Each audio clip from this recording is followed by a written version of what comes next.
നമസ്കാരം. ശബരിമല കൊള്ളയിൽ മന്ത്രിയുടെ പങ്കെന്ത്? എത്ര കോടി കിട്ടി മന്ത്രിക്കും കൂട്ടർക്കും?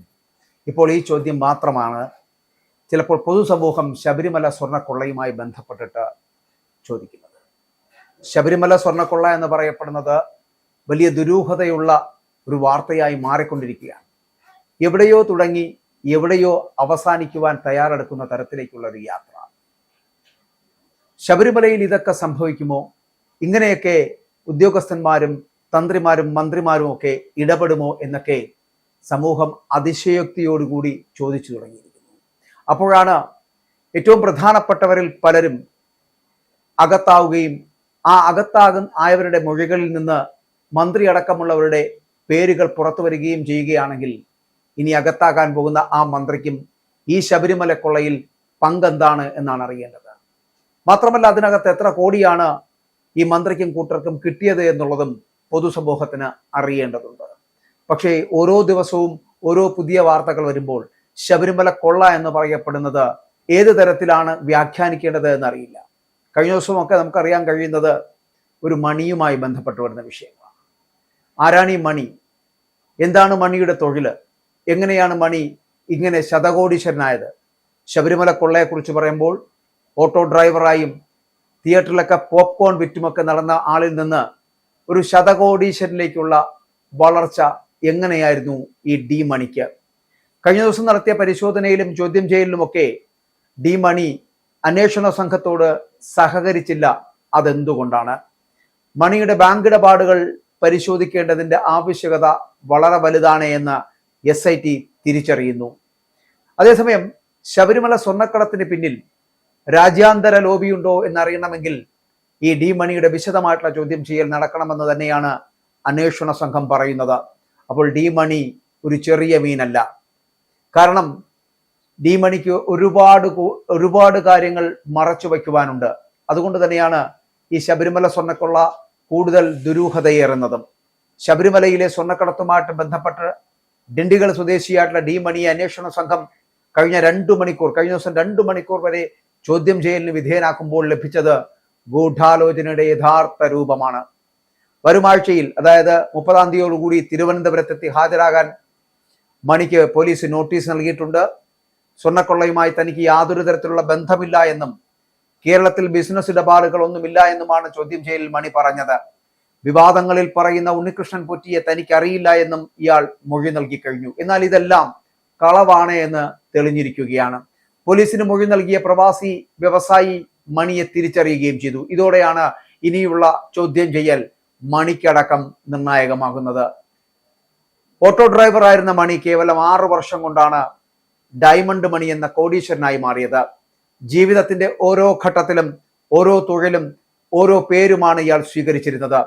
സിനിമാ തിയേറ്ററിൽ പോപ്കോൺ വിറ്റിരുന്ന കാലത്ത് പോപ്കോൺ മണി എന്നും, ക്യാൻറ്റീൻ നടത്തിപ്പുകാരനായപ്പോൾ ക്യാൻറ്റീൻ മണി എന്നും ഇയാൾ അറിയപ്പെട്ടിരുന്നു. പിന്നീട് ബ്ലേഡ് പലിശ ഇടപാട് തുടങ്ങിയപ്പോൾ ഫിനാൻസ് മണി എന്ന പേര് സ്വീകരിച്ചു. ഒടുവിൽ റിയൽ എസ്റ്റേറ്റ് മേഖലയിലേക്ക് കടന്നതോടെയാണ് ഇയാൾ ഡയമണ്ട് മണി എന്ന പേരിലേക്ക് വളർന്നത്. ജയലളിതയുടെ അടുത്ത വൃത്തങ്ങളുമായി ബന്ധമുണ്ട് എന്ന് പോലും ഇയാൾ അവകാശപ്പെട്ടിരുന്നു. ശബരിമല കേസിൽ ഇയാളെ അറസ്റ്റ് ചെയ്യുവാൻ സാധ്യതയുണ്ട്. അങ്ങനെ എങ്കിൽ ഇദ്ദേഹത്തിന്റെ മറ്റൊരു പേരുണ്ടാകും, ജയിൽ മണി എന്ന പേര്. അതും ഇയാളെ തേടിയെത്തുമെന്നുള്ള കാര്യത്തിൽ സംശയമില്ല.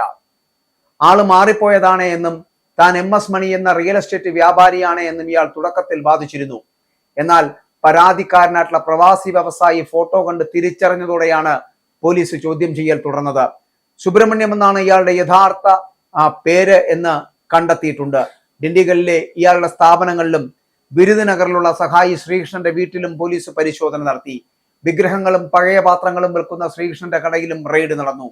നേരത്തെ ബാലമുരുകൻ എന്നാണ് പേരെന്നായിരുന്നു ആദ്യമൊക്കെ പ്രചരിപ്പിച്ചിരുന്നത്. പക്ഷേ പഞ്ചലോഹ വിഗ്രഹങ്ങൾ കടത്തിയതിലും മണിക്ക് പങ്കുണ്ട് എന്ന് പ്രവാസി വ്യവസായി മൊഴി നൽകുകയും ചെയ്തു. തിരുവനന്തപുരം കോടതിയുടെ വാറണ്ടുമായിട്ടാണ് തിരുവനന്തപുരത്ത് നിന്ന് ഡിവൈഎസ്പിയുടെ നേതൃത്വത്തിലുള്ള സംഘം പരിശോധനയ്ക്കായിട്ട് ഡിണ്ടിഗലിലെത്തിയത്. പ്രവാസി നൽകിയ ഫോൺ നമ്പറിന്റെ ഉടമസ്ഥാവകാശം പരിശോധിച്ചാണ് പോലീസ് മണിയിലേക്ക് എത്തിച്ചേർന്നതും. ബാലമുരുകൻ എന്ന സുഹൃത്തിന്റെ പേരിലുള്ള സിം കാർഡാണ് താൻ ഉപയോഗിക്കുന്നത് എന്ന് ഇയാൾ സമ്മതിക്കുകയും ചെയ്തു. ഈ നമ്പർ കേസിലെ തന്നെ മറ്റ് പ്രതികളിൽ ഒരാളുടെ ഫോണിൽ ഉണ്ടായിരുന്നുവെന്നതും പോലീസ് സ്ഥിരീകരിച്ചു കഴിഞ്ഞു. ഉണ്ണികൃഷ്ണൻ പൊറ്റിയുമായിട്ട് തിരുവനന്തപുരത്ത് വെച്ച് മണി കൂടിക്കാഴ്ച നടത്തിയിട്ടുണ്ടോ എന്ന കാര്യത്തിലാണ് ഇപ്പോൾ പ്രധാനമായിട്ടും അന്വേഷണം നടക്കുന്നത്.